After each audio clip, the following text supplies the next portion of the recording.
Hey, Cypher here, and I've got a bit of a weird one today. The title might seem like a bit of a misnomer. After all, there's only one state of California. But I want to dig into this question a little more.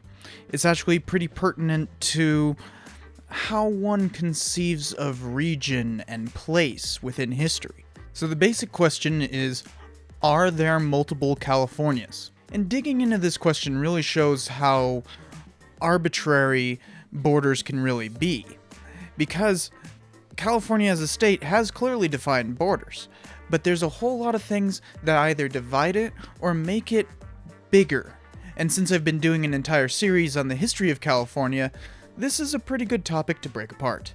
And it's not purely scholastic, because this question kind of matters to everyone. California history would seem like it really should only matter to Californians, right? But California is the cultural capital of the US, and because the US is kind of the most powerful country on Earth, it matters to everyone, just purely by that extension. Hegemony. It's what makes California uber alles. California, uber alles, California, uber alles. But California isn't as unified as it might seem. Any divide hurts unity, and the deeper the divide, the less unity, and thereby the possibility of multiple. With an extremely divisive election behind us, California's underlying regional issues have been clearly shown. The state is still kind of reeling. You remember that whole silly thing about California proposing to secede from the Union? Well, that was kind of a symptom of the problem. I knew people who honestly believed in it. Heck, I probably would have voted for it if only to watch the world burn. Hear, hear, California, and goodbye. But California is by no means unified. You've heard of the whole SoCal and NorCal, as in Southern California and Northern California, which is typically given as the main divide between the state. It's common phraseology across the US, but differentiating those two is very treacherous, both geographically and socially. Each region holds its own place to be unique in some way that can often lead to extreme and meaningful divides, like we have seen in the recent election.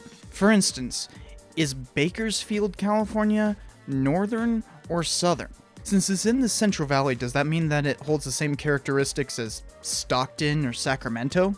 The divide often determines cultural differences, which is ultimately what matters. Cultural tendency determines a great deal of behavior. But then is that divide between places the same as Los Angeles versus Las Vegas? Wouldn't that mean that Bakersfield to Sacramento is more different than SoCal to Southern Nevada? It's really weird. Or in better terms, is the cultural divide between different places in California the same as the cultural divide between states? Well, that's all super subjective, but there are some historical measures to bring this question into focus. Now, I've got to say, there is no actual answer, but as maybe a bit of a theme saying among historians, it depends on your definition. So, California is the most populous state in the United States, and the third largest by landmass. It has the widest variety of climates, where you can go from the lowest point in the contiguous US to the highest within 150 miles. You've got San Francisco in the north, and Los Angeles in the south. These are often portrayed as the foci of the divide, but that discounts the subtle differences in various regions and even bigger differences between places like San Diego and Crescent City. These all have historical connotations and, by extension, cultural significance. See, California has always been divided. Before it was an American possession, the Spanish divided it in a divide that actually remains today. Baja and Alta California were divided simply because Francisco de Ulloa stopped at an arbitrary point. They called the shore north of his voyage Alta California. The state of California now resides in what was Alta California. Technically, Baja is still California. Americans simply dropped the Alta part from the name once they conquered the place in 1846. But the Spanish and later Mexicans divided Alta California as well. For instance, during the late 1830s through 1840s, various Mexican regimes were set up to rival one another. They divided between northern and southern Alta California, with Monterrey being the capital and LA being the rival capital. These were actual fights, and some of them to basically declare independence of Alta California. Monterrey won every time, by the way. But then the interior became important during the gold rush. That's why the state capital is now in Sacramento. That's where Sutter's Fort was. Gold was coming from the Sierra Nevadas, so mountainous divides made travel to Southern California difficult. You can come from the gold fields to San Francisco without having to go through a mountain pass. But that isn't the case for LA. You have to go through one of two really troublesome passes to get to the south across the Tehachapi mountain range. On the interior route, you have to go down the Grapevine through Tejon Pass, which didn't get a railroad until 1876. It's extremely steep, but there was an even worse one that was commonly used, called the Cuesta. Locals call it the Cuesta grade, but that's kind of redundant because, well, Cuesta kind of means grade. So basically they're calling it the grade. But that's how steep it is. And that one didn't get a railroad until 1893 because of how difficult it was to pass. So what is often said to be the regional divide of California is the Tehachapi or coastal mountains. So Bakersfield is technically NorCal, but that's kind of weird, right? Culturally, people think of it as being kind of SoCal. And this is where it gets super subjective. Bakersfield has a bunch of suburban spread and a lot of highway travel required to traverse it, whereas NorCal people kind of expect the opposite. They want urban and walkable cityscape. NorCal cities developed their infrastructure too much in the 19th century to be fully affected by the highway boom of the post-war era. That's why LA feels like the same city as Irvine or Anaheim when you travel between them. They're just one big blanket of suburbs. In the north, you get space between cities. But all this forgets that there are even weirder cultural divides. If you're willing to say that there are 2 Californias, then you probably have to say that there are 4 or 5. For instance, there's the Central Coast. 3 counties make up the Central Coast, them being Monterey, Santa Barbara, and my home county, San Luis Obispo, with Ventura and Santa Cruz as border counties.